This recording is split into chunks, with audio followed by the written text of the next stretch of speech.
Estamos en el Salón de los Pasos Perdidos, día histórico, y bueno, y estoy con una mujer histórica. Construyó esta agenda en Argentina, siempre se lo digo porque es la verdad.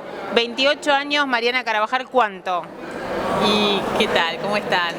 Mira, un poco me acordaba las primeras notas que empecé a escribir visibilizando el aborto como un problema de salud pública, por las muertes por aborto, por los casos de las niñas violadas que no podían acceder a una interrupción legal de embarazo, son del 97, 98 en página.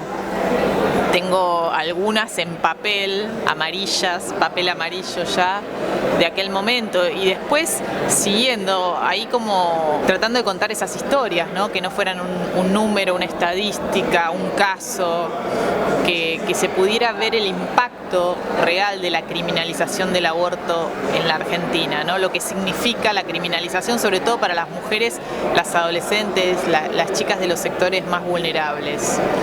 Te hemos escuchado muchas veces, te hemos visto contando, bueno, casos emblemáticos, pero si me tendrías que decir hoy, Mariana, porque nos pasa, digo, vos y Luciana también siempre lo dicen, ¿no? Que a las periodistas recurren las chicas, las mujeres también para pedir ayuda cuando no encuentran en los otros mecanismos. ¿Qué caso, por ejemplo, el otro día pusiste uno en Twitter, que son distintos a lo que escuchamos, no, pero que también estarían afectados por el cambio que generaría esta ley, ¿no? Mira, a mí me han impactado, te digo, en el año 2006 acompañé el caso de LMR, que era una adolescente de 19 años de Guernica, provincia de Buenos Aires, donde había sido violada por un familiar, estaba embarazada, la mamá se da cuenta del embarazo y se entera en la fiscalía cuando va a denunciar el caso que tenía derecho a interrumpir esa gestación, ¿no? Porque pensemos 20 años atrás, 15 años atrás, no se hablaba de interrupción legal de embarazo. Estaba en el Código Penal los permisos para abortar, pero no se conocía. Y las que llegaban a un hospital a pedirlo se encontraban con obstáculos arbitrarios, ilegales, las mandaban a la justicia a pedir una autorización que no era necesaria. En la justicia le decían no es necesaria, o se la obstruían, y en el hospital volvían y decían sin esa autorización no se lo hacemos. Y en ese caso, el de LMR, que justo ahora se acaba de estrenar un documental que se llama Vicenta en el portal cine.ar, que es de animación, que cuenta la historia de este caso, por el cual Argentina fue denunciada ante el Comité de Derechos Humanos de la ONU, fue condenada por no garantizar esa práctica, y el Comité de Derechos Humanos dice esto es tortura, porque obstruir la posibilidad de abortar a una niña que fue violada. Y después, en el año 2015 se le hizo una reparación, 2015 o 2014, ahora no me acuerdo, de parte del Estado de la provincia de Buenos Aires a esta niña y a su mamá. Se le garantizó la educación, vivienda, tiene una discapacidad mental.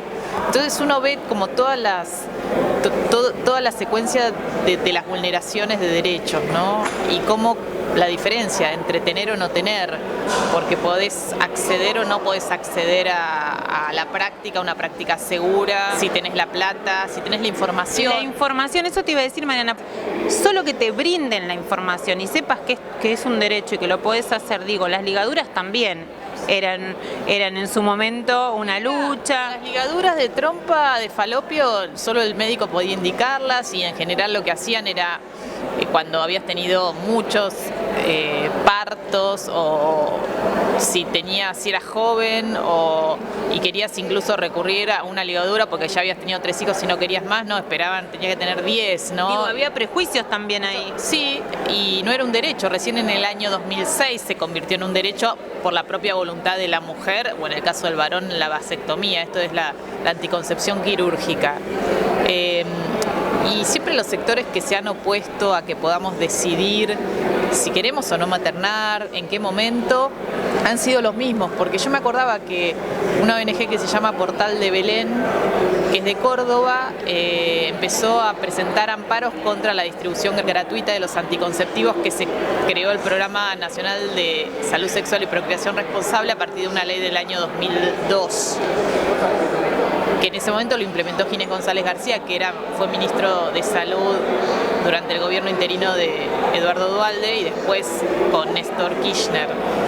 Y tenían los abogados del Ministerio de Salud litigar contra esas presentaciones que no querían que se repartan gratuitamente. Decían que el DIU era abortivo, que la anticoncepción hormonal de emergencia, la llamada píldora de día después, también era abortiva. Después presentaron contra el protocolo de abortos legales en Córdoba. Durante 7 años la provincia estuvo sin protocolo, sin posibilidad de garantizar la práctica por estos mismos sectores que se oponen ahora a una ley de interrupción voluntaria de embarazo, y son los mismos sectores que se oponen a la educación sexual integral. Entonces, y es mentira que se ha escuchado, muchos han dicho, bueno, no, lo que tenemos que evitar son los embarazos no intencionales, falta más educación. Incluso sexual. hoy se escuchó, ¿no? De nuevo eso. Es un argumento recurrente. Sin embargo, cuando terminó el debate del aborto en el 2018 y se sacó un dictamen para eliminar la objeción de conciencia que está en la ley de educación sexual integral y que le permite a las instituciones religiosas, confesionales, educativas, adaptar los contenidos de la ESI a su ideario institucional, es decir, las que son confesionales pueden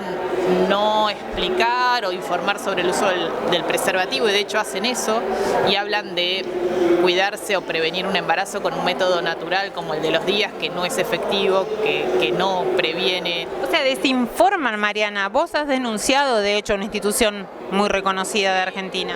Sí, los colegios de la red FASTA, ¿no? Pero decía que digo, dicen que quieren educación sexual, pero después salen, dicen, con mis hijos no te metas, y no quieren que el Estado garantice de manera igualitaria contenidos como un derecho, ¿no? Con información, como vos decís, basada en evidencia científica, para nuestras chicas y nuestros chicos.